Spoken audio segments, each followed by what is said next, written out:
Hello అండి, నమస్తే అండి అందరికీ. నేను కథ చెప్తున్నాను. ఈ కథ విని నా ఛానల్ ఆదరిస్తారని కోరుకుంటున్నానండి. నమస్తే అండి. కథ స్టార్ట్ చేస్తున్నాను, వింటారా? అది విశాఖపట్నం అంతర్జాతీయ విమానాశ్రయం. నిండా ప్రయాణికులతో కళకళలాడిపోతుంది. సాయంత్రం నుండి వచ్చిపోయే విమానాలతో చాలా హడావుడిగా ఉంది. ఒక పక్క టికెట్ చెకింగ్, మరో పక్క లగేజ్ వేయింగ్, అంతా అయ్యాక టోటల్ బాడీ స్కానింగ్. అన్ని సదుపాయాలు చక్కగా అమర్చడం వలన ప్రయాణికులకు చాలా సౌకర్యంగా తమ తమ బోర్డింగ్ పాస్లు తీసుకుని తమ విమానాల కోసం ఎంతో ఆతృతతో ఆనందంగా ఎదురు చూస్తూ తన గమ్యస్థానాలకు వెళ్ళవలసిన విమానాలు రాగానే ఎంతో ఉత్సాహంగా విమానాలు ఎక్కుతున్నారు. ఆ రోజు శనివారం రాత్రి 8:30కు శ్యామల ఎంతో హడావిడిగా అన్ని సామానాలు పట్టుకొని తల్లి తండ్రి దిగబెట్టడం వలన సరిగ్గా ఫ్లైట్ టైంకి వచ్చి చేరింది. ఎయిర్ ఇండియా A320 విమానం వైజాగ్ టు దుబాయ్ బయలుదేరడానికి సిద్ధంగా ఉండడం వలన సరిగ్గా లాస్ట్ కాల్ సమయానికి శ్యామల నిండు గర్భిణి వలన ఆపసోపాలు పడుతూ ఫ్లైట్ ఎక్కింది. అందరూ ఆశ్చర్యంగా తనను చూడటం కొంచెం ఇబ్బందికరంగా ఉన్నా ఆమె పరిస్థితి చూసి ఎయిర్ హోస్టెస్లు ఎంతో నెమ్మదిగా సాయం చేస్తూ నిండు గర్భిణి అయిన శ్యామలను తన సీట్లో కూర్చోబెట్టారు. కానీ అర్థం కాని విషయం ఏమిటంటే అస్తమాను కళ్ళలో నీళ్లు తిరగటం, తన చీర కొంగుతో తుడుచుకుంటూ చూసిన అక్కడ ప్రయాణికులకు ఆశ్చర్యపోయారు. శ్యామల పరిస్థితి చూసి ఎంతో సౌమ్యంగా అన్ని విధాలా ఎయిర్ హోస్టెస్లే సాయం చేయటం మొదలుపెట్టారు. శ్యామల భర్త రాజేష్ ఎన్నో ప్రశంసలు పొందిన ఆర్మీ ఆఫీసర్. డిప్యూటేషన్ మీద యుఎస్ బేస్ క్యాంపుకి అక్కడ ప్రభుత్వపు ఆర్మీకి ట్రైనింగ్ ఆఫీసర్గా వచ్చి 2 ఏళ్ళు అయింది. శ్యామల కూడా అక్కడే ఉంటూ డెలివరీ కోసం ఇండియా వచ్చింది. ఇంకా 10 రోజుల్లో డెలివరీ టైం ఉందనగా ఇంతలోనే ఆర్మీ బేస్ క్యాంప్ నుంచి దుబాయ్ రావాల్సిందిగా కబురు వచ్చి ఉన్న పళంగా నిండు గర్భిణి అయిన శ్యామల కుటుంబీకులు వద్దంటున్నా భర్త రాజేష్కి ఏదో ఒంట్లో బాగాలేదు అన్న అనుమానంతో కంగారుగా డెలివరీ దుబాయ్లోని కూడా చేసుకోవచ్చు, ముందు నేను వెళ్ళాలి అంటూ ఆగమేఘాల మీద బయలుదేరింది శ్యామల. సరిగ్గా 4:30 గంటల ప్రయాణం. కాస్త మనసులో టెన్షన్, ఆందోళన, పరిపరి విధాల ఆలోచనలతో శ్యామల గాబరా పడుతుంది. ఇంతలో విమాన ప్రయాణంలో అప్పుడప్పుడు వచ్చే ఎయిర్ బంప్స్ వల్ల విమాన ప్రయాణం ఉడుకుదుడుకులకు లోనే మరింత గాబరా పడుతూ కడుపులోని పాపో బాబో తెగ కదిలిపోతున్నారు. తన చేతితో శ్యామల నెప్పితో కడుపు రాసుకుంటూ మెలికలు తిరిగిపోతుంది. దాంతో కొంచెం కొంచెంగా వాంతులు చేసుకోవడం చూసిన పక్కన కూర్చున్న ప్రయాణికులు ఎయిర్ హోస్టెస్ని పిలిచి, చూడండి, ఈ అమ్మాయి డెలివరీ టైంలో కూడా విదేశీ ప్రయాణం పెట్టుకోవటం చాలా వింతగా ఉంది. ఆవిడ చేసుకున్న వాంతులు తెగ కంపు కొడుతున్నాయి. చిచి, వీళ్ళకి అస్సలు బుద్ధి లేదు. ఎయిర్లైన్స్ వాళ్ళు కూడా టికెట్ చూసుకుంటారు, ఇలాంటి వాళ్ళని ఎక్కించకుండా ఆపరు. దీంతో మనకు అందరికీ ఇబ్బంది కదా. అలా దుబాయ్లో పనిచేయటానికి గర్భంతో వెళ్ళాలా? సిగ్గు లేదా? డబ్బు కోసం ఏమైనా చేస్తారా వీళ్ళు అంటూ అందరూ ఏకరు పెడుతూ తిడుతూ ఉంటే ఎయిర్ హోస్టెస్ని తిట్టడం చూసి శ్యామల ఒక పక్క నెప్పితో మరో పక్క మానవత్వం లేని, కనీసం ఆడవాళ్లకు సహాయం చేయని తోటి ప్రయాణికులు చూస్తూ నమస్కారం పెడుతూ నన్ను క్షమించండి ప్లీజ్ అంటూ అనేసరికి అందరూ ముక్కులు మూసుకుంటూ అసహించుకున్నారే తప్ప ఒక్కరు కూడా సాయం రాలేదు.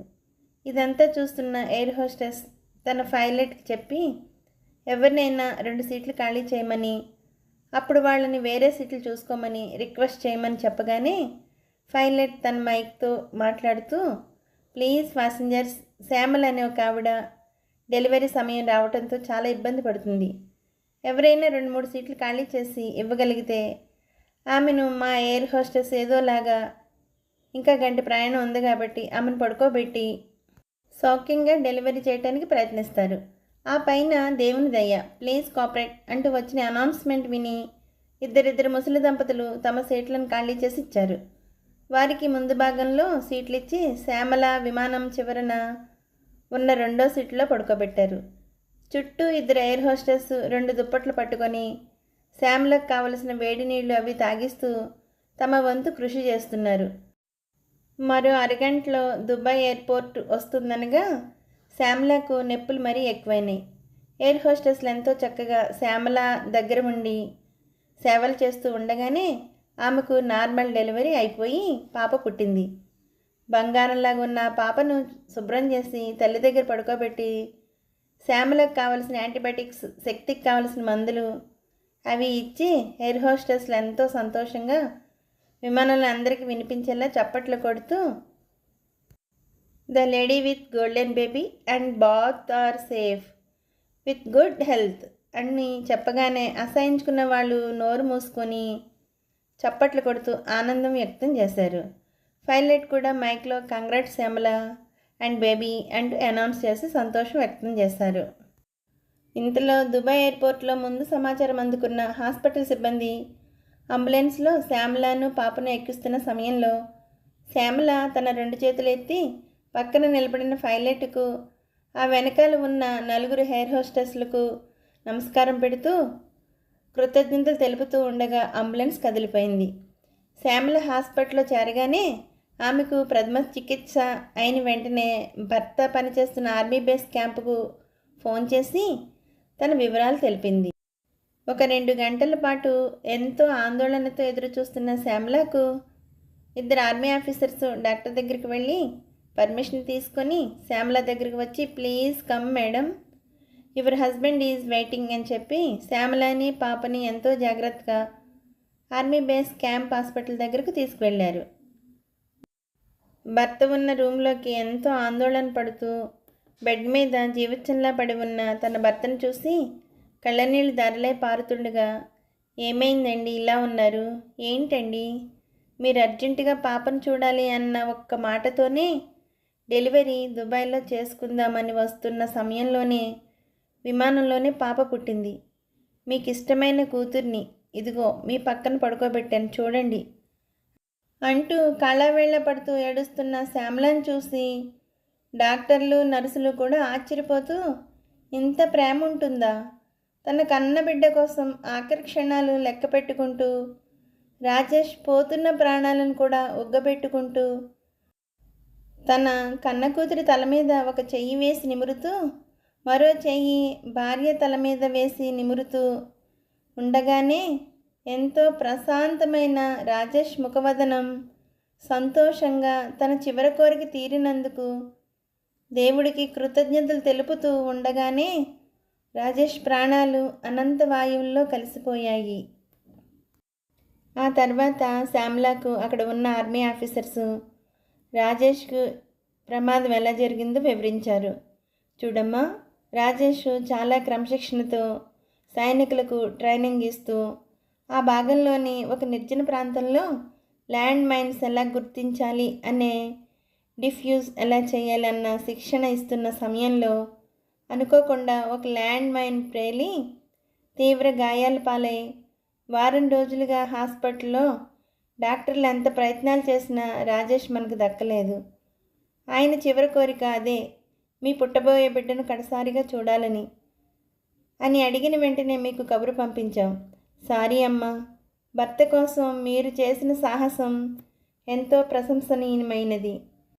డెలివరీ ఏ క్షణాన్ని వస్తుందో కూడా తెలియని పరిస్థితిలో ఇండియా నుంచి దుబాయ్ వరకు విమానంలో ప్రయాణించి భర్త కోరికను తీర్చారు అని చెప్పగానే శ్యామల తన కూతుర్ని దగ్గరకు తీసుకుంటూ అందరిలాగే తన భర్త శవపేటికకు పాపతో సహా సెల్యూట్ చేయటం, అంతా దుబాయ్ టీవీ కవరేజ్ భారతదేశంలోనూ ప్రసారం అవుతుంటే శ్యామలతో ప్రయాణించిన ప్రయాణికులు కూడా టీవీలో న్యూస్ చూస్తూ అయ్యో మనం ఎంత పాపాత్ములము, ఆ రోజు అమ్మాయిని ఎంత తిట్టాము, మమ్మల్ని క్షమించండి అమ్మా అంటూ కన్నీళ్లు పెట్టుకున్నారు.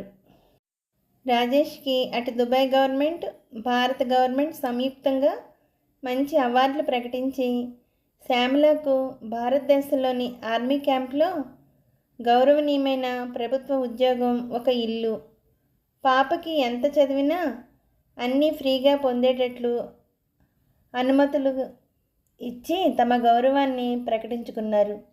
ఈ కథ మన భారతీయ మహిళా గౌరవాన్ని అన్ని ఖండాల్లోనూ ఇనుమడింపజేసిన శ్యామలను వేయి నోళ్ళ పొగిడారు. హలో అండి, నచ్చిందండి కథ మీకు? ఈ కథ మీకు నచ్చినట్టయితే లైక్ చేయండి, షేర్ చేయండి, సబ్స్క్రైబ్ చేయండి.